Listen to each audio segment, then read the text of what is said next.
Milos. We got to get Gallinari healthy, and Beverly's starting tonight against the Knicks, and the Zinger in the middle. So we're going to be okay, Sal. Just give it some time. We'll definitely be able to make the playoffs. But other than that, guys, we're going to thank Theo for coming on the show, and we'll be back after a few short messages. KCAA Loma Linda, 1050 AM, 106.5 FM, and now 102.3 FM. Hey Ryan, do we have any beer in the fridge? Nah, I thought you got some. The game starts in 5 minutes. And you drank the last beer at midnight on Friday. I wish there was a place that delivered beer. Yes, I'm Captain Crafted. I'm here to bring you beer. That's Captain, C-R-A-F-T''D. Why? Because there's no E, just a D, as in deliver, because Captain Crafted delivers. That's right, the Crafted Beer Store in Redlands is now open for business with great prices and deliveries of your favorite beer, wine, spirits, water, ice, and mixers. Did I mention their great prices? That's CRAFTDBEER store.com or Fred Crafted Beer Store on Facebook.com. Make it easy. Google Redlands Beer Delivery. Look for Crafted Beer. Crafted Beer Store in Redlands is now open for business, and I'm here to deliver. If you're suffering from aches and pains, it's time to try Arbo Vitae Health and Wellness Dietary Supplement. Arbo Vitae contains pycnogenol, the most powerful, natural anti-inflammatory and antioxidant available, which is nature's way to support the immune system. Let Arbo Vitae help your body restore itself today. To order Arbo Vitae online, go to ARBORVITAEUS.com. To order by phone, call 800-570-0433. That number again, 800-570-0433. Arbo Vitae is proud to sponsor Fish Talk Radio. Check out the show on Facebook or visit the Fish Talk website at fishtalkradio.com. The first caller will receive a 30-day supply of Arbo Vitae with no obligation, so call now, 800-570-0433. Friends of Santa Claus Inc. is celebrating 65 years of service with dignity at the 2017 Christmas Tree Lane Evening Gala on Friday, December 1st, and luncheon celebration on Saturday, December 2nd. The evening black tie event will dazzle you with a dinner show and music and dancing with Matt Mauser and the Sinatra Big Band. The luncheon event brings back the popular and spectacular Macy's Fashion Show. Both events will feature dazzling decor, special holiday boutiques, silent and live auctions, and the raffle of beautifully decorated Christmas trees designed by local designers. As always, proceeds will benefit tens of thousands of children served by Santa Claus Incorporated. For ticket and sponsorship information, please call 909-862-0732 or visit SantaClausInc.com. That's SantaClausInc.com. I'm so tired of the buffering on my smartphone. I'm so over it. Next. Right? I am so over it. Next. A radio? Next. No buffering, just your favorite local radio station? Next Radio uses the FM tuner that is already built into your phone, so you can listen to your favorite stations on the go. Because Next Radio uses the FM tuner already built into your smartphone, it saves on data and battery usage. When compared to streaming audio, Next Radio uses less than a tenth of your data, and your battery will last 3 times longer. Next Radio, it's FM radio on your smartphone. Introducing a radio inside your cell phone. Listen to all kinds of local radio stations, including KCAA 106.5 Yucaipa and 102.3 Riverside on Next Radio. Download the free Next Radio app today. 100% free, 100% fun, 0% buffering. Stop the buffer and listen to KCAA. If you're looking for a full or part-time sales position and you have radio, TV, or print media experience, KCAA has a great opportunity waiting for you that pays the highest commissions in the market. KCAA is the only station in the IE that broadcasts on 3 frequencies, so advertisers receive 3 ads for 1 low rate. This makes KCAA a must-buy for every local business. If you're interested in a sales position with us, call 909-885-8502 or email ceo@kcaaradio.com. Miss your favorite show? Download the podcast at kcaaradio.com.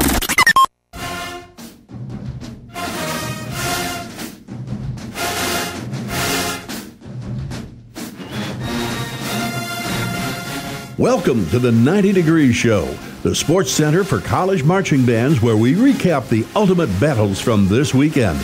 And now, here's our host, the Phantom Podcaster himself, Joe Beard.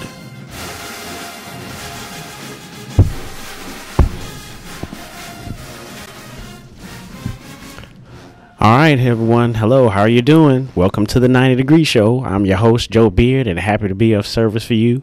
We appreciate all those listening through iTunes, Facebook, YouTube, Twitter, our website, our blog, or watching us on KCAA Radio's website, or Twitch TV, or wherever you are on the interwebs. If you are listening in your car, you are listening at 1050 AM, 102.3 FM, and 106.5 FM. Thank you very much for listening. At the end of the broadcast, if you decide you like the show, then we appreciate a donation to the network. If you feel so in your heart, of course. Just simply go to themarchingpodcast.com and click on the donate button to help improve the show and help build our scholarship fund. You can also go to themarchingpodcast.com to see the video of this very show and our most recent podcast releases. To catch up on the podcast, click on the Listen and Follow tab and click on the channel you prefer to listen to our show. First, I always want to give a shout out to the people who helped donate to our cause and helping us be on this great platform, so thank you. And we welcome you to the show. First, let me say hello to our outstanding panel of experts. We have one person that's sick, that's down, but again, we'll hold them up in prayer like we always do so they can get better. But first, ladies first, of course, I would like to say good evening to my soror, and representing the great Morgan State, the great Miss Bridget Bell. How are you doing in this podcast, Bridget? Hey, Joe, how you doing? How's everyone doing tonight? I'm doing great. Glad to be back on another week. How you doing, Joe? I'm doing well. It's good to see you. Love your shirt. Hey, let's go, representing Band Girls and Tau Beta Sigma National Honorary Band Sorority Incorporated. Let's go. Yes. I saw that, so I wanted to make sure we had put that out there. And last but not least, the great owner and founder of Block Band Music and Publishing, Mr. Prune Juice himself on the Fifth Quarter Forum, representing the Force from Hampton University, the illustrious Rashad Waters. How you doing in this podcast, man? I'm about to show y'all how I'm about to blow this up right now. Hold up. It's about to be blown up. You ready? Yeah, I'm ready. Bam. Okay, let's go. How you get the good old hat? Look at it. You see that? I know the owner. I appreciate that. Everybody. Appreciate that. Yeah, I actually went through and updated the store so people can get more stuff. I thought that it was really cool, especially around Christmas time. You know, folks talking about what type of Christmas they want to have. We have some really cool stuff everywhere so we can keep the stuff in the circle. Y'all know what I'm saying. All right. So glad to have you all back this week. We talked about the most intriguing battle of the weekend. And this weekend, there were a couple on the radar. But tonight, we're going to talk about the Florida Classic pitting the Bethune-Cookman Marching Wildcats against the Florida A&M Marching 100. One of the premier matchups of the year, if not or bigger than the Boombox that we talked about a couple weeks ago. So the phone lines are open. Make sure you call into the show at 888-909-1050 and give your take about all of we are going to talk about tonight, or even if there was some other matchup that you went to and you wanted to express yourself about it. We'd love to hear your 2 cents. Lastly, before we go to the break, I always want to bring attention. So we brought some attention to Bridget's shirt. Band Girls Rock, Tau Beta Sigma, and I am wearing the Rogers Brothers shirt. You guys, this is another HBCU platform, another HBCU marching band show, authentic show. So, you know, if you got small kids, maybe let them wait. You know what I'm saying? But it's off the chain. Shout out to Brandon Rogers. I talked to him, found him on Facebook. Found out he even went to South Carolina State and E.E. Smith. And I remember my 1 year at Johnson C. Smith, we went to E.E. Smith in the springtime. So you guys make sure you check them out. They're on YouTube. Really good stuff. I really like what they're doing. They got the really cool technology. They got the little video on the bottom, and they watch it at the same time. And then they got the chat going. And it's really cool, really good show. So, again, circling the dollars, went ahead and got the shirt and said shout out to them because we all we got. Y'all know what I'm talking about. That's right. The theme for tonight. Y'all know what I'm talking about. All right. Also, I want to give a quick shout out to Show Style Talk Radio. You guys can get a hold of that on the All Real Radio app. Just download the app. And on Wednesdays from 3 p.m. to 5 p.m. Central Time, got a really good show, another HBCU marching band show. They're all from Texas Southern, so that's cool, representing the SWAC. So that's really cool. Definitely check out that network. And we'll be interviewing and chopping it up with all these people we talking about in the spring here on the Marching Podcast Network. And it'll be really cool because we combining our efforts, all right? So, again, we're going to go to our first break, and then we're going to dive into the Florida Classic. Shout out to Christy. She's not on. She's sick. But shout out to Rosa. Shout out to you. Represent. And real quick, shout out to my family. My kids have been on me. They said, Daddy, how come you don't never wave at us? How come you never say hello? So what's up, Alonzo? What's up, Kennedy? And what's up, Adriana? What's up, my wife? Can't forget her because she would probably be mad too if I slipped. But yes, shout out to everybody. We'll be right back after the break to dive into a really good matchup. I really like this one, and I'm really excited to talk about it tonight. So again, 888-909-1050. Or watch us live here on KCAAradio.com. We'll be right back after these messages. Your host, Joe Beard, and the 90 Degree Show will return in a moment. Hello, this is Charles Cheese Waters, proud graduate of Rusk College in Holly Springs, Mississippi, and father of the owner of Block Band Music and Publishing. And you're listening to the 90 Degree Show on the Marching Podcast Network. Band directors, have you ever found yourselves in this situation? Showtime is quickly approaching. Your budget is quickly disappearing. Your music choices are narrowing. The equipment condition is wearing and your stress level is mounting. Stop what you're doing and contact Block Band Music and find out how we've got you. Check www.blockbandmusic.com, providing music, equipment, gear, and accessories to show style, core style, and traditional bands worldwide.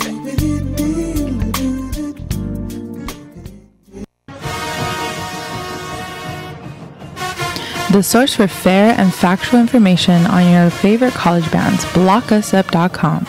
Well-written articles, in-depth band performance analysis, helpful resources for band directors, fun band-related topics, and exclusive interviews with some of today's brightest and most talented leaders of college marching bands. Visit us at blockusup.com, the meeting place for band fans and band directors.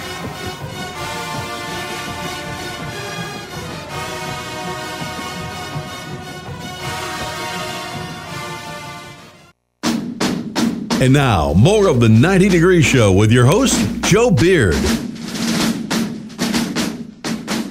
All right, everyone, we are back. Thanks again to our wonderful sponsors.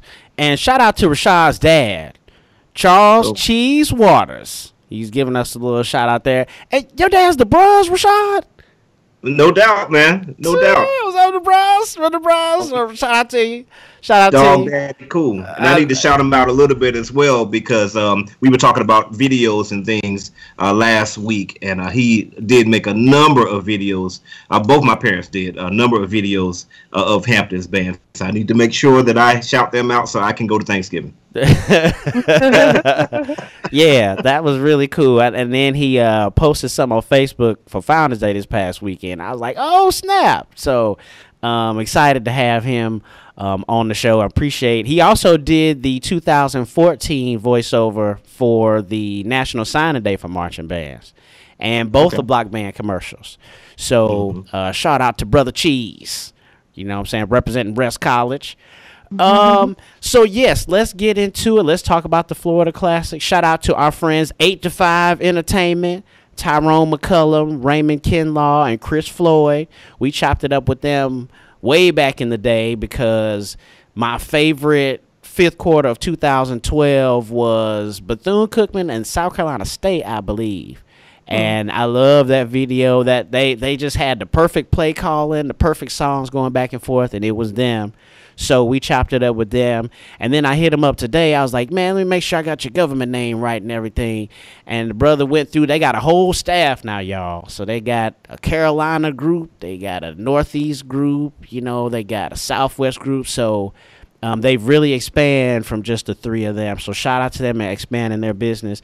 And again, shout out to Showtime Web. We've watched a couple of their videos already. I watched the Battle of the Bands with them. So shout out to him, and I'm sure we'll be chopping it up with them as well. All right, so you guys, you want to talk about halftime first, or are you going to talk about the Battle of the Bands first? The battle. Yeah, we'll go with the Battle of the Bands first. Okay, yeah. So yeah, we can go in, I guess, sequential order. The Battle of the Bands happened Friday night, and the Florida Classic is a huge event for all the folks who don't know. If you get a chance to go and check it out, it is another good experience. But they always have a Battle of the Bands the night before, and then the game that Saturday. And I really like the Battle of the Bands because I like the venue that they have it in. Like really, really cool indoor, the little small little football field, if you will. It's really exciting to see. So I enjoy the battle, seeing two good sounding bands, and I'm sure we'll talk about that. So Bridget, ladies first, what did you think about the Battle of the Bands? Well, the Battle of the Bands was interesting. The format, and I want to make sure that I was seeing this correctly. It looked like both bands just kind of came out, did a little presentation. That was it. It wasn't kind of a back and forth thing. Am I correct? Right. They got their own time, and then they marched off. Yeah, I felt like the format was kind of a little interesting, is the best way I can put it. I didn't really care for the format. I didn't feel like it was a battle of bands. I don't know if they do that because it's a smaller venue. There's not a lot of space for both bands to do the back and forth because that floor really wasn't that big, and both bands have nice sized bands. Right. Overall, I thought the battle was kind of boring. It was kind of a boring battle. You know, FAMU did what FAMU does. There was nothing really new, exciting, kind of intriguing about the performance. FAMU overall, you'll kind of hear me say this, usually a good sounding band. I can tell that they're still in the rebuilding point, and you know, as we talk about the show later, I'll kind of expound on that. But overall, I found the battle was just a little boring to me. Bethune-Cookman, I thought overall had the better presentation overall, but it really was hard to really rate overall, you know, who's the winner, who's the loser. But it just was kind of like, okay, it doesn't seem like the audience was really engaged with either band. So I didn't see them really engaged, but you know, I thought it was just an okay battle. I didn't feel like it was a battle. I felt like I was watching halftime, is what I kind of felt like. I think battle bands, you kind of get like usually a little bit of back and forth, different sets, that kind of a thing. And I understand this is a very commercialized event, and as we talk about that, we have to remember this is a money-making, commercialized sponsorship kind of event, so the format is going to be kind of different. Yeah, I agree with that. I wish, and we've talked about this over and over again, I wish there was some way that they diverted, well, not divert, that's a bad word, but I wish someone like controlled the event And I think Rashad brought this up before, was like, all right, y'all, slow songs from the 70s or something. You know, I wish there was something where they could. Yeah. It's too much like up to the bands to come up with their own thing. And to me, that's the fifth quarter. I like the venue, so they at least got to have some type of show. And shout out to the bands, because I'm sure they were tired at the end of all of that. You know, they actually had that show, and then they got the show for the halftime. And don't they have a parade also? And a parade. They usually do a Disney parade or something similar to. I'm not sure who's the sponsor now, but yeah, I know they have a parade, so I'm sure it's a long weekend also. Right, and I believe it's in Orlando too. So like it's in a neutral spot. So I definitely think, I wish that there was something. I guess someone could step in and say, "Hey, y'all do this," or "Hey, y'all do that," or at least them being on the field like that, or the little small venue, they could, I don't know, maybe face each other or something, or throw stuff at each other. I don't know. Something to be more exciting. Rashad, what you think, man? So, yeah, let me comment on that a little bit. I think I know why that was the case. The term Battle of the Bands is thrown around a lot, really to generate crowd interest. But this was a band competition, if I'm not mistaken. The fact that they kept shouting out all the different high schools makes me think that the other high schools performed before the colleges did. And so if the high schools are performing first, then you're not going to have a go back and forth between the two college bands. So I think that was really just a a band competition, and then the college bands did their exhibition at the end of it. So that's why you didn't have that. That makes sense. As far as, I think they could have put both bands on the field. I mean, on the thing. I think they just had it closed in real quick, because if you think about it, what was that battle last year? I think it was FAMU versus, was it South Carolina State, or FAMU versus somebody else, and they were in a college gym, and the college gym had more than enough room to put both bands, and both bands were very, very large. So I just think they probably just had it closed in for the arena football type of deal. Let's see here. Let's get into my notes on that. I talked about the Bethune-Cookman first here, because I had no idea which band went first. As far as Bethune-Cookman, so they started. Their interest was kind of interesting. You know, they had just the tubas on the drums, and they're like, for that funky stuff, and the whole band came singing. out. I know. And they looked really, really good. I'll call it the field. They looked really, really good on the field. And I thought they had a really good sound. I thought their sound was very, very well balanced. Their drum major entrance was fantastic. I mean, that was really cool what they did. They had 5 drum majors, and then one drum major threw his mace in the air and caught it, and they all did the splits and everything. I thought it was very, very well done. So congratulations to you, Bethune-Cookman, on that. The Dance Girl song, I wasn't feeling the Dance Girl song. I'm sorry, I skipped over the drill song, and I don't remember what they played, but they did march that entire time. They didn't move anywhere. They just marched in place. Right. And I thought they looked good, because Bethune-Cookman is always going to look good marching. Yep. You get to their slow song, they went to, was it something by New Edition? Gosh. They did like a mix or something, didn't they? Yeah, they did. Yeah, that's right. I get it. I see my notes right here. By the way, the drill was What About Your Friends? Seems Like You're Ready, which sounded good to me. And then they moved into I Can't Sleep, both songs by R. Kelly. I really liked them. R. Kelly, I'm about to give me crow. I love me some R. Kelly, but I digress. To bring out R. Kelly and say, we don't care that he's got a coat or not. It's good music. But I thought it was a good mix of songs, good balance there, and I thought these were songs that would keep the crowd engaged. And I'm going to comment on that a little bit when we get to Saturday. When it came to their dance routine, man, I've never seen Bethune-Cookman get this crunk on the field. Maybe it was just because they were wearing their jumpsuits, sweatsuits and things, as opposed to their uniforms. Because anytime that you see Bethune-Cookman dance, it's always like, it's robotic. It's cool because everybody is always exactly identical. But this time, there was a little bit of variance, just a slight bit of variance in the dance moves, but they were able to have a lot more energy than what I've normally seen when they're dancing. And I really got into it. So I thought Bethune-Cookman did a very good job. Now let's go to FAMU. FAMU did something completely different. It was completely different. Bethune-Cookman did a show. They said, we're going to do this, boom, boom, boom, boom, top to bottom. Here's how it's going to flow. Versus FAMU did an exhibition.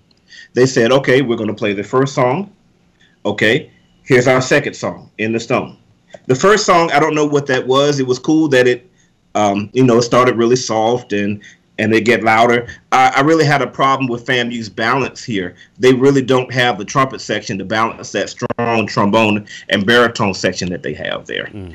From there, they went into In the Stone, which sounded great, much better than it did on the fifth quarter.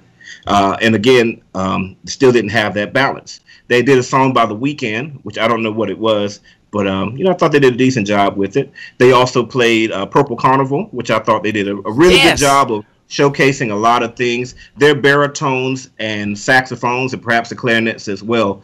Baritones and all the woodwinds sounded excellent during those marches. So, Bridget, I'm surprised that you didn't mention that because both of you guys actually have been talking about marches, and so the fact that granted, this is a march we've all heard 50 times, but they sounded really, really good playing it.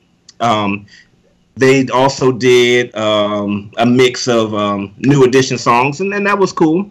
Then again, it went into their dance routine, and I liked the fact that they were playing a lot and dancing at the same time. I mean, they did a lot they were spinning around and doing all, wow. Most bands just play a little bit and dance. They were doing all kinds of stuff. We got to get those trombones together. The trombones are going everywhere, guys, and they're very, you can see them really well. So trombones, get your stuff together, get lined up and look a little better. However, at the end of the dance routine, it kind of went left. I don't know what happened. It just kind of went kind of crazy. Like they should have ended it before they did. And when that dance routine went off the rails, it hurt the show so much to the point that, and when their dance routine ends, go back and watch the video and you'll see the announcer says the difference is clear. And then that's exactly what it sounded like. I mean, they got no house whatsoever. And I thought they did a decent dance routine, but when dance routine goes off the rails, it just killed it. So if you compare the two, Bethune-Cookman versus FAMU, I'm going to give that to Bethune-Cookman definitely, because I think that doing a show is a much better idea than playing this, and then we're going to play this, we're going to play this, and not letting it flow. They even did their senior recognitions, which was cool. I'm sure some of the bands there had seniors from those high schools, but they still could have incorporated everything and made it flow a lot better. So congratulations to Bethune-Cookman. I thought you did a great job, guys. Okay, that's what's up, man. The one thing about Bethune-Cookman that jumped out at me was they did the video like promo first, and then while it was in the dark, everybody got in place. It reminded me of the Bulls, the Chicago Bulls back in the '90s when Jordan was there, and they doom doom doom doom doom, and they had the little bull flying around where everybody I was like, oh, okay. I was like, that's a little decent, especially it was indoor, for the Battle of the Band. So I actually like that intro. But me and the chanting, like they always be singing too much. I just wish bands would stop singing. But that's me. But of course, they do that a lot. Got an L, all right. Close. It was close. When they were singing, I was just like, wow. And then I felt like they kind of like they were singing a little bit too long. Maybe 8 or 16 counts too long or something. I was just like, man, y'all could cut that and start cranking. I always think that they march well. I think you said that too, Rashad. They always march well. And that's ever since we've been doing this podcast the last 6 years or so. Bethune-Cookman always just marches well. They just look good, and it's like they know the tempo. They know what's going on, and I really appreciate that. I love me some R. Kelly, so I was excited about R. Kelly. But and the tuba part, they played the Kendrick Lamar, the Be Humble, when they were dancing and stuff like that. Okay. That sounded pretty good. The only thing I just really did not like, made my skin crawl, other than the singing, but the drum majors on the mic after the alma mater. Somebody grabbed the mic from the dudes. Like, that was whack. Like, super whack. Yeah. What did they do? They got on and they did the alma mater. And it was just like, please stand up to do the alma mater. It's like, okay. And then it was all serious. And then they start playing, and the dude just got on the mic. So it was something like it was tight. It would have been tight if it was at practice and nobody was watching y'all. But yeah, I don't. That was like whack. I was like, you know what? That made y'all lose to me. Like the singing and that, I was just like too much. I'm sure they had a good time out there, but it was super whack. And then just like you said, they didn't get no house at the end. So that was Fam. I said. Oh, okay. Get house. Well, yeah, they didn't get no house. Bethune-Cookman, I didn't feel really got no house. And Fam, I actually liked their show. Fam, I guess I'm still judging them after the bad thing that happened to them. So, Bridget, your ear is more mature than mine. So I thought that they sounded really good because a couple years ago they didn't even sound like that. You know what I mean? And I really appreciated their sound. And just like you say, Bridget, it's definitely a pyramid sound. Both bands had the pyramid sound, like where you could hear like the tops and the middle and the lows, where it's not like just horn lines and baritones and it's just like super loud. I really, really appreciated that because both bands sound really good. I wish that Jackson State will go back to that sound because we used to sound like that, but that's something else. I don't remember. Right. We actually had artissimo people. We had folks in the higher registers in our upper grades. So you're right. We sounded better. But I'm saying I wish we would go something back to that more versus what we're doing now. Really cool thing about Fam, again, if you do not know about the Florida Classic, or if you're checking out this video for the first time, Fam always does a really good job of coming off the field.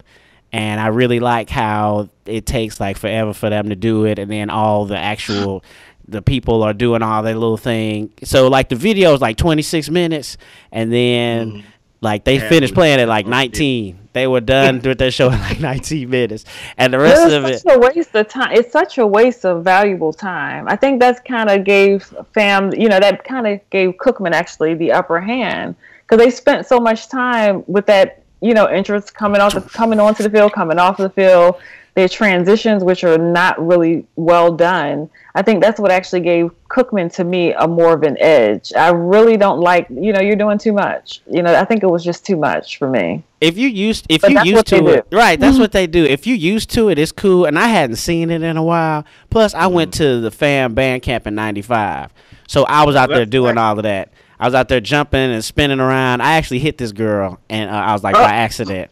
I was like, my bad. But no, that stuff's exciting when you're out there doing it. You say what now? You hit her, and then you started rattling away. Yeah. It was a flag too, so I didn't feel that bad. No, I'm just playing. But no, it was really cool. I always like seeing them do that, and then especially with the drum major, he does his little thing, and the tuba player. The tuba player is the best part. When he gets his last tuba player. So yeah, if you have not seen Fam and you guys get a chance to check out that video, check it out. It's good. And what won it for me, it was even. It was close, but what did it? I heard Purple Carnival. Purple Carnival might be one of the all-time greatest marches of all time. I love hearing Purple Carnival. I could roll down the street listening to Purple Carnival. Like if I had some booms in my ride, I would try to bump Purple Carnival. But I really like hearing that. And then I was waiting on Bethune to like match him with something. But yeah, that probably is me and a personal thing. That's probably me and a personal thing. I just love marches, and I wish bands played them more than the tuba breaks that we're hearing a lot of more days. So yeah, only thing of the Fam other than like that kind of hurt me was even in their show at halftime, we'll talk about after the break, it seemed like they had a lot of missing people. Or they had a lot of holes on the field. So Fam looked very bad on the field versus Bethune they were organized. Everybody was right in place. Fam had clumps of trombones, and then like just three of them by themselves. They looked really bad on the field during this. Which is something else that kind of traditionally about Fam. I mean, no shade, but they don't look like precise on the field ever. Hardly ever. And yeah, definitely it just looked bad. Yeah, as we talk about that when we get into that, it's how they design drills. I really don't like the rank sergeant kind of things the way that they do that. I prefer squad drills or independent assignments, but they kind of do this follow the leader thing. Yes, and it causes it to look really like chaotic. it looks really chaotic on the field. So their drill design doesn't enhance the show at all. It's kind of like, what are they doing? And all of a sudden they end up in a word or a shape or it's like people are all over the place. And understand that FAMU probably is one of my favorite ensembles, favorite bands to hear. But their drills on the field, I'm always like, oh my goodness, it's massive. It really is like a massive confusion to me. Yeah, definitely. Follow the leader and get their drill. Yeah, right. You got 16 counts. Get over there. Absolutely. Yeah, like ants. Right. Yeah. So we definitely agree on that. So yeah, overall, I think we all pretty much covered the battle of the bands. I didn't really know who won, but I felt like Cookman lost it when they was going all crazy at the end with the drum majors and all that singing. I mean, that's just me. You know what I'm saying? And I just appreciate FAM. I say FAM is back. They sound good, and I really appreciate that sound. But can I tell you, FAMU lost it for me because they did a park and blow. I don't know if you noticed that. They kind of got in position. They stopped marching, and they just played. And they didn't start marching again, I think, until the dance routine. So what band can't park and blow? You know, so that, I think a lot of credibility to me, I was really shocked by it first and foremost. But Cookman, they march well throughout the presentation. And that's what we do. We don't just go, stop, and play. Like, I was waiting for them to start marching at some point, and that's not really what happened. They kind of set up, went to concert formation, kind of played a little bit, and then, you know, start marching towards the end. Yeah, that's what kind of lost it for me for them. Okay, yeah, and I were probably saving that energy for Saturday because they was doing a whole bunch of stuff on Saturday. You got to be in better shape than that. You should be able to march your show. You know, you should be able to march your show. Come on now, that's conditioning. Right. So, no, I'm not buying it. So what is everybody saying? So I'm saying Bethune won. I'll give it to Cookman. If I have to give it to somebody, I'm going to give it to Cookman. I'm going to give it to FAM. Because I talked to more FAM people today. And, you know, and you know how they are on the 5th. Because they be tripping. I'm just playing. I know how they are on the 5th. FAMU. And understand, usually I'm pulling for FAMU. Really. I am. Like I said, they're probably one of my favorite ensembles. I know quite a few people that are alumnus of FAMU. And I really like them overall as a band. But the Battle of the Bands didn't do it for me. Neither did their field show. I was disappointed, actually. Really disappointed. Okay, well, we will get into that. Let's take another break and listen to our beloved sponsors here, and then we'll come back and talk about the halftime show. Remember, you guys can call in at 888-909-1050 and voice your opinion about what you saw. And again, much love to our beloved panelists here for the night. But definitely, you guys make sure you tune in or call in to the 90 Degree Show, and we'll be back to talk about halftime after this commercial break. Your host, Joe Beard, and the 90 Degree Show will return in a moment.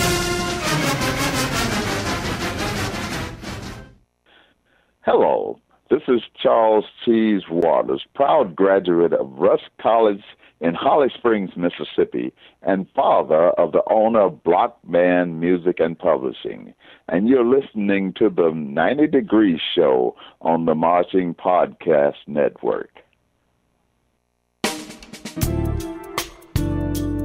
Band directors, have you ever found yourselves in this situation? Showtime is quickly approaching. Your budget is quickly disappearing. Your music choices are narrowing. The equipment condition is wearing and your stress level is mounting. Stop what you're doing and contact Block Band Music and find out how we've got you. Check www.blockbandmusic.com, providing music, equipment, gear, and accessories to show style, core style, and traditional bands worldwide.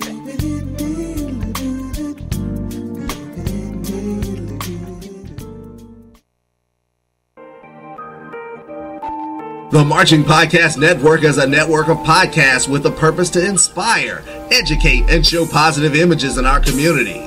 Our network produces podcasts about college marching bands, business, health, finances, college preparation, spirituality, instrumentation development, along with one-on-one interviews with strong role models in our community. Looking for a podcast network that educates and inspires to make our world a better place? Then listen to us. Check out our website at themarchingpodcast.com.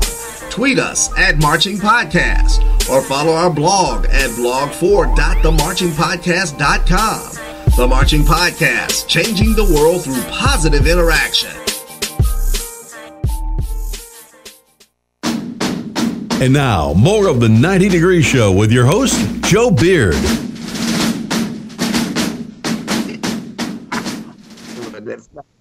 All right, you guys, we back.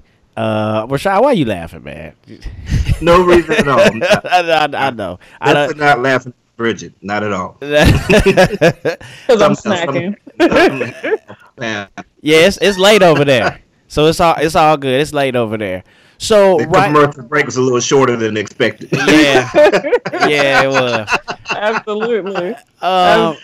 So real quick, we'll talk about the halftime show. I want to give a couple shout outs real quick while we got some time. First, let me say something about FAM, and then I'll give it to you, Bridget. They got some new uniforms, and they then formed the word Kinsey on the field. So who got them the uniforms was Bernard and Shirley Kinsey, beloved couple out here in Los Angeles, graduates of FAM. And I wanted to highlight them because I met Bernard at the Battle of the Bands out here. Actually, the last Battle of the Bands, high school Battle of the Bands out here in L.A. for traditional style marching bands. And he flew James S. Rickards High School in Tallahassee out here. And, of course, they blew everybody out. Like, it wasn't even close. And then I met Carrion Cox, who's like our percussion expert here on the network. But the Kinsey Collection is a collection of African-American art, of artifacts, sculptures, a lot of documents with rich history and paintings, a whole bunch of cool stuff. And they travel the world showing off their art. And since I talked to him, I told my mom about him. I was like, "Hey, my fault. He's the bruz. He's the bruz. Let me put that out. He's the bruz. He's the bruz, Christy. If you listening, Christy." And and also my mom saw him in Charlotte. So my mom went up to him. She's like, "Hey, I'm Natalie Beard. You talked to my son out in California. Blah blah blah blah blah." So she was there and she bought this book. So you guys, if you guys can see that, the Kinsey Collection book. You guys check this out. It is a really, really good book highlighting what they did. Basically, just like us, just like how we created a podcast for marching bands. They put together all of their African American history from their family and all things they could pick up, and now they're millionaires. And now they're able to buy FAM new uniforms. You know what I'm saying? So I was really inspired when I met him because he was cool, and the fact that he was able to accomplish so much just doing this. They've been recognized by the White House and everything. So you guys make sure you look up the Kinsey Connection on Google. But the competition was really cool. I met a lot of good people. Really quick, we chopped it up with Manuel Castaneda, who's the director at Centennial High School. We chopped it up with him. Met him that night, and one of his students, Andy Morea, is one of the 2016 Marching Podcast Scholarship recipients, and he's marching now at University of Arkansas Pine Bluff. We met Conrad Hutchison. He's the head band director at Inglewood High School. He went to Grambling, and he's old school. He's been out here for a long time. Also, the director of Crenshaw High School, Al Tarver, he marched at Alabama State, and he's been doing his best to try to bring a Battle of the Bands out here to California. Couple people who judged the event. Sheila E. was out there. I don't know her, but she was there. And I was trying to get to like the judge table to like meet people and all that, but like I only had this press pass, and then like the police was all over me. They wouldn't let me get nowhere near Sheila E. I was like, Dad, that's messed up. Let them march. Exactly. Right. Exactly. And so, but next to Sheila E. was Raymond Key. He's the director at Central State University. Okay. And I actually was sitting in the stands, and I didn't get a chance to speak to him because, like, I, was too far from the judges, but I nodded at him like, what's up, brother, like that in the stands, and he was like, what's up? I was like, oh, what's up? All right, then. So then I found him on Facebook, and so we'll be chopping up with him this spring. And then Pop Price, who is also from Florida A&M, he works out here with Disney. He has a drum line out here with Disney, and he does a really good job. The person that actually coordinated the event was Tamala Lewis, and she went to Spelman, just like my mom. So I was like, wow, this is an unbelievable event. Chopped it up with her. You guys can check out that interview. We chopped it up and actually talked about the event. But it was a really good night of a lot of good people. Dr. Kinsey gave me a cell phone, and I know I called it a couple times and really didn't have nothing to say, so he stopped answering. But it's okay. I tried to get him on the interview, and he actually did one with Tavis Smiley, him and his wife. And that's basically all the information. You guys can Google that too.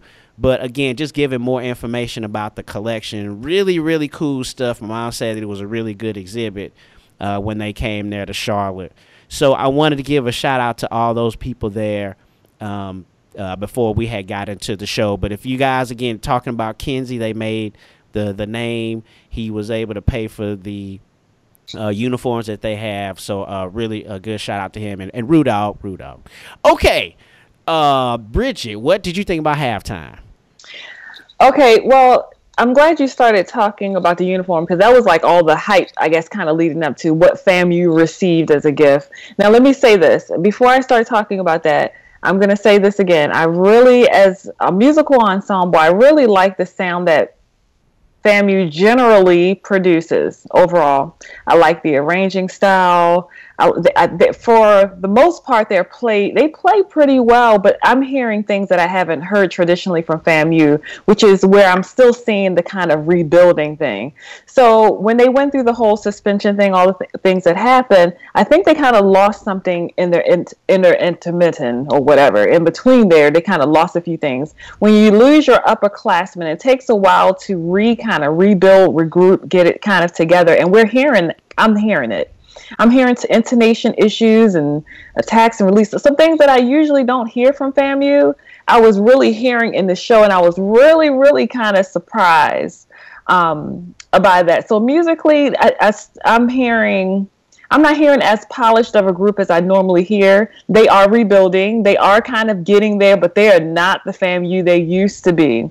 So that kind of leads me into two discussions. One, part of my discussion, as I was thinking, through this, several things kind of came up to me. Number one is how do you kind of reestablish or after dealing with such a tragic event, you lost all your seniors, you kind of had to redo this. How do you reestablish the culture of the band without reintroducing hazing into it? And somebody, myself and another guy, the band director, kind of had that conversation. Like, okay, so clearly hazing is illegal. A lot of people are trying to get it out of their programs, but how do you build that internal motivation to kind of get bands where they need to be without the hazing element that traditionally has been a part of the program? Wrong, yes, but it's been a part of the program. I hear the difference, and I'm not saying it's due to hazing or not, but there's something missing there with FAMU that we have to kind of acknowledge, that they're not themselves. They're still not themselves.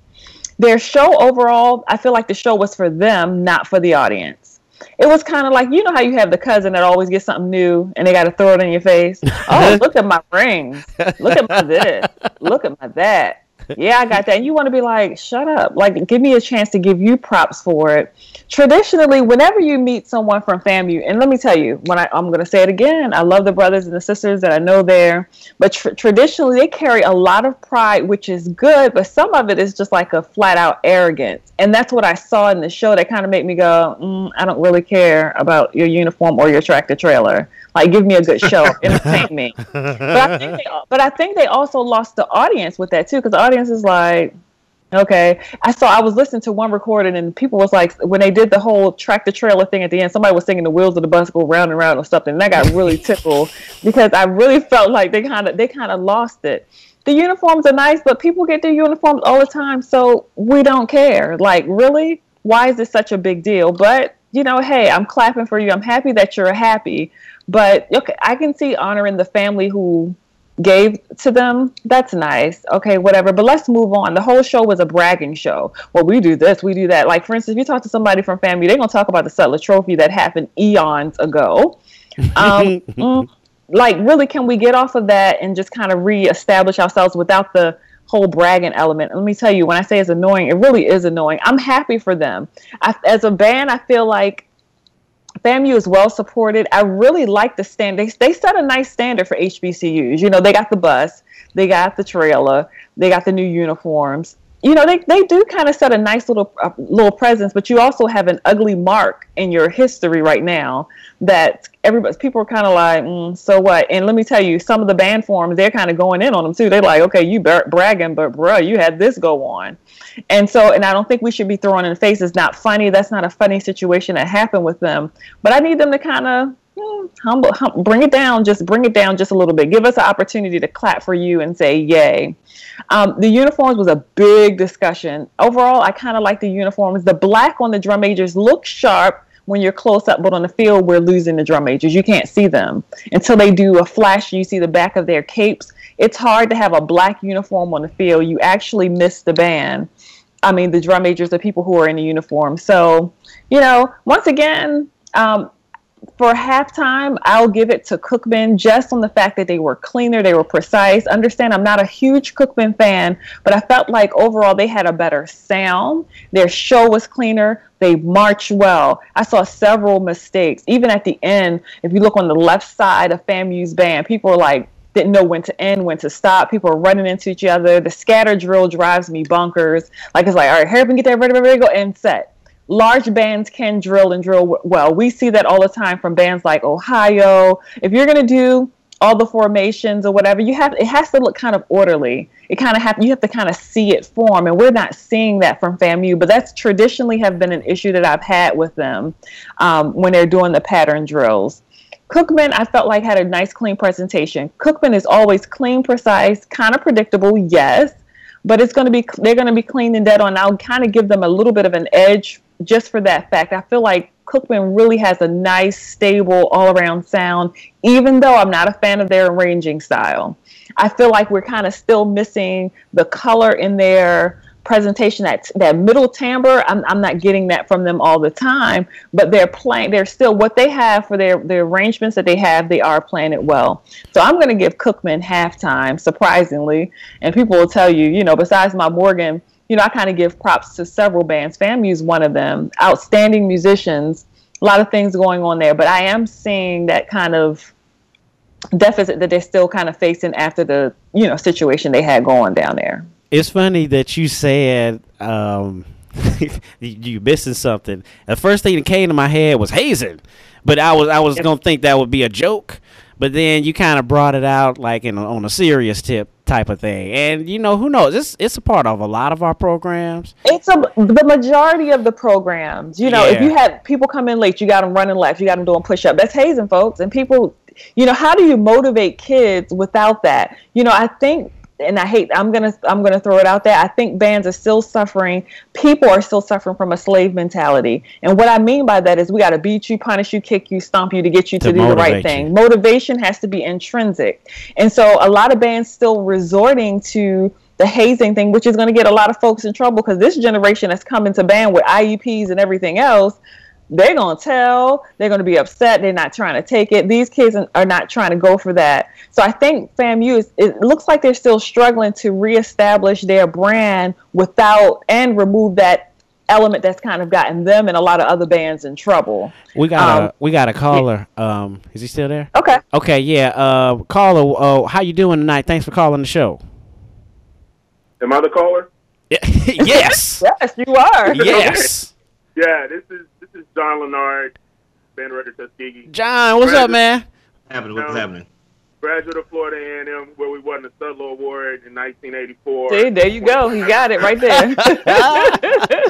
What's up, John? Good to hear from you, man. What's good? Yeah, I was able to make it down to the Florida Classic since we didn't make the playoffs this year. A lot of what you guys are saying is I would agree with. The Battle of the Bands, that format we've been doing since 1998. We have done a sit-down Battle of the Bands with Bethune-Cookman a couple of years while I marched, but I think that was back when the Battle of the Bands was in Tampa. But ever since it's been in Orlando, we've done that same format, and you don't really get a chance to drill because the field is so small. And both bands kind of do an exhibition drumline. I mean, they've gone as far as percussion ensembles and all that kind of stuff. But yeah, as far as the game, as far as halftime, you know, the uniforms. I'm not gonna lie, the alumni did not like them at first when they saw them on the net, but in person they look a lot better. You know when they came out and everything. I love the drum major uniform. As far as the halftime show, I enjoyed it. You know, it wasn't the greatest halftime show I ever seen. You know, it didn't. You know, it was just, you know, it was a halftime show from FAMU. I kind of agree. Now that you mentioned it, Bridget, as far as, you know, going into it about the Kinsey with the Kinsey and the truck and all that kind of stuff. It did kind of. I didn't even look at it like that, but now that you mentioned it, it was a little overwhelming with that. I thought the dance routine was pretty good. And then Cookman, I thought they were real stationary. I mean, like you said, they are pretty predictable. I'm not a real big fan of their arrangement. They were pretty much. Now, I did see some things that I hadn't seen from Cookman. They had some crooked lines that I'd never seen from Cookman. And you know, and I am biased. It was you know, a typical watching Cookman and watching paint dry. That's kind of how it came off to me. But you know, it was what it was. It was. I'm not gonna lie to both the audience. I don't think the audience bought into either halftime show. To be honest, absolutely. Yeah, I agree with you, John. Yeah, I don't. You know, it wasn't. I've been to some Florida classes where both bands just totally ripped it up, and I would say this wasn't one of them. I'm not a real big fan of the running onto the field and coming off. That's always going to throw me. But I mean, you know, I'm not going to front. I mean, I'm a Rattler till I die, but I respect the heck out of Donovan Wells ever since he's been there. You know, and I love where that band has gone. But you know, I'm not going to say that, you know, if you're a fan, you didn't enjoy yourself. But you know, if you're like a band geek, you know, it was just another, you know, it was another Florida Classic. Great game. Now, I would say this. I mean, I know you don't have that much time, but as far as one thing I did like from both bands, I thought, and this really doesn't happen a lot, I don't think, from FAMU or Bethune-Cookman. I thought both bands really connected with their fans in the stands for a change. I thought, like, Cookman was rocking their side, and there were points where FAMU was rocking, you know, we were rocking our side, and I really thought the fans, you know, with the fans, the football team, it made the atmosphere, especially in the second half, a whole lot better than it typically has. You know, there's never a fifth quarter at the Florida Classic because FAMU will stay, but Cookman doesn't. But yeah, that's just my. I mean, and this was just me, you know, being there, you know, enjoying the fact that I wasn't working. So, but I had a great time though. Rashad, what you think, man? I know we don't have but like 4 minutes left, but Rashad, what you think about halftime, man? Got to blitz it up here. All right, when we get into FAM, man, I was amazed at how big FAM has gotten so fast again. Gosh, I mean, it's only been 4 years since that thing happened, and now they're like, was it over 300 again now, or at least high 200? Like we got bands that have never been that size. That's amazing. I like the opening formation. It looked like the Robin, the Green Lantern mask. I don't know what happened to connecting the inside on both sides there, but I thought it looked good overall. I like the Kinsey stuff. I don't have a problem with them doing that because, you know what, we need to stand up and say, hey, you know, we have things, you know, because sometimes we don't have nothing, you know, so for them to say, hey, somebody came and the school didn't just buy us these uniforms, but somebody came out their pocket and helped us to buy these uniforms, and so we're going to spell their name on the field. I thought that was a class act. I like that they made the arrow on the field, shooting the heart. That was cool. And at the end, they did a little diss to Bethune, you know, more than just a block band, but I'm like, are they coming for block band? Like, what I do? What do we do? Anyway, they did Can You Stand the Rain? I like the different colors that they had with the baritones playing the melody first and then the trombones and baritones. They just always do a great job with their slow songs, mixing together lots of different sounds. It's amazing. I did, like Bridget said, I did see a lot of mistakes throughout the show. There was a time after the slow song that a guy tried to step off too soon. Yeah. Also, it was like transition somewhere during, I think it was during the dance, where they were supposed to be just drum taps. Going from but the concert played. to the dance routine. Yeah. Yeah. And then another person started to dance too fast. But overall, I thought this was completely different than the expo that FAM did the day before. Whereas with the expo, I thought that the show didn't really get that house. I just didn't like how it flowed. I really like FAMU's show. I like the fact that they made a lot of different things. They made the truck on the field, and that was going to make it move around. I mean, this is all traditional FAMU stuff, but it was all good. Bethune-Cookman, we got 1 minute, Rashad. We got 1 minute. I know, man. Bethune was good, but they just didn't do nothing. So FAMU wins. Yeah, and real quick, I just wish the animations looked a little bit better, and I wanted to kind of dig into you, Rashad, to ask you about that. But this is why we got to have the Poonalysis come out. You guys check out the marchingpodcast.com for a little bit more Poonalysis come up. If you're interested in becoming a sponsor or patron to the Marching Podcast, please contact the show. We'll give you the criteria so we can start to promote your business using our platform. And thank you very much for listening tonight. You will hear more on the Oprah After the Show version coming out on the Marching Podcast. We dig into this. Happy Thanksgiving, everybody.